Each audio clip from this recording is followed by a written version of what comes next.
While family advocacy centers are a big step in helping sex assault survivors, they're also putting strain on nurses in high demand. The city of Tempe is getting ready to open a center in January where crime victims can get help and work with investigators to find justice. Several cities already have these family advocacy centers, and more could soon be on the way. Carissa Planup live now to tell us the plans and also some concerns which come along with them. Carissa?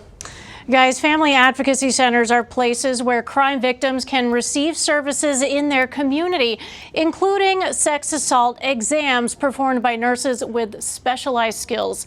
These nurses go wherever they're needed, and if they have to cover more locations, they worry it could have an impact on care. It's not a role for everyone. It takes a special kind of nurse to work with sex assault survivors. Knowing what to say, how to say it, and how to be there for them is one of the most important pieces. Jill Rabel heads up the forensic nursing department at Honor Health, the only place in the state that trains sex assault nurse examiners, or Sane nurses for short. Just a very passionate, different type of nurse. Most family advocacy centers have a place for Sane nurses to do their work, like this exam room in the Mesa facility.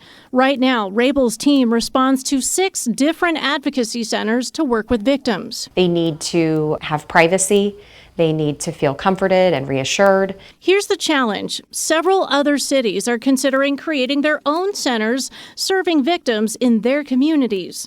Rabel says resources would be spread thin as nurses travel to more sites to reach the patients who need them. The patient will be waiting for the nurse. If you add more nurses, the volume will go down, the care will be diluted. Tempe is among the cities trying to launch a new family advocacy center with plans to open one next year. Would be housing multiple work groups from our Care 7 area, the Tempe Police Department, and Arizona State University Police Department. Paul Bentley with Tempe Human Services says the center will connect thousands of survivors to resources while providing a comfortable setting for police interviews to take place.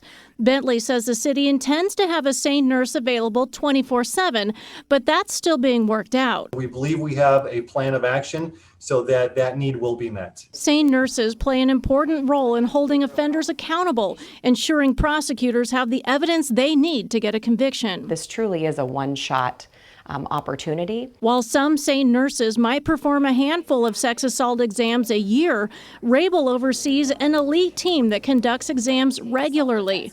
Consistency and quality, she says, are crucial. And I don't want to create obstacles for anyone to receive care. I think the gaps in services exist, and we can work together as community agencies to provide great care to patients in need.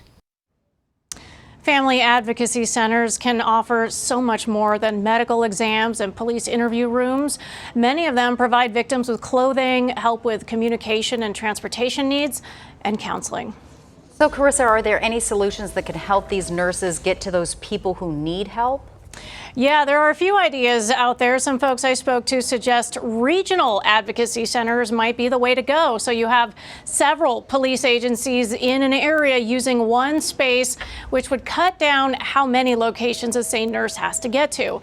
Another idea is having family advocacy centers that still offer all of those support services, but do the medical part in just one location. All right, multiple options. Carissa Planup live in our newsroom tonight. Carissa, thanks.